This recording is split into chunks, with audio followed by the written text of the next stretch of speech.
Pierre Muri, psychiatre depuis 30 ans, présidait la commission médicale de l'hôpital psychiatrique de Saint-Égrève au moment du drame en 2008.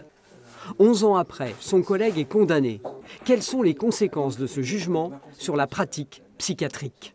Ça va changer complètement la pratique quand même des médecins et des jeunes médecins, car la responsabilité, dans ce cas-là, uniquement sur le médecin, est énorme.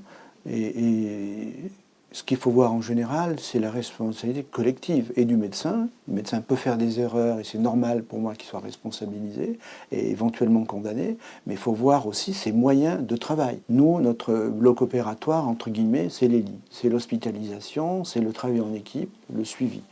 Donc si on n'a pas ces moyens-là, avec cette possibilité d'hospitaliser au moins de problèmes et de garder suffisamment longtemps les patients, nous sommes en danger, et surtout le patient et son entourage. Effectivement, il y a un risque très important.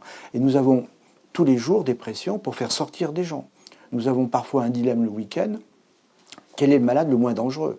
Entre celui qui doit arriver, qui attend aux urgences ou chez lui, et celui qui est hospitalisé, qui est un peu amélioré, et qu'on doit faire sortir, parfois bien avant la date souhaitée. Selon ce professionnel, faute de moyens suffisants et face à une pression judiciaire accrue, la psychiatrie publique française est en danger. Les conséquences, c'est qu'il y a beaucoup maintenant d'hôpitaux ont 25 jusqu'à 50% de postes vacants, puisque les médecins, surtout les jeunes médecins, ne veulent plus de cette responsabilité. Ils ont peur d'être traînés en justice ? Absolument, ils ont peur d'être traînés en justice. Nous avons des incidents assez fréquents, sans aller jusqu'à ce drame.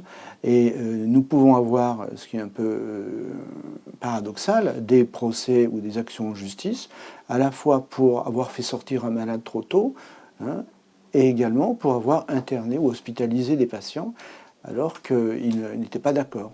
Depuis l'affaire Meunier, en effet, un juge des libertés examine les décisions d'hospitalisation.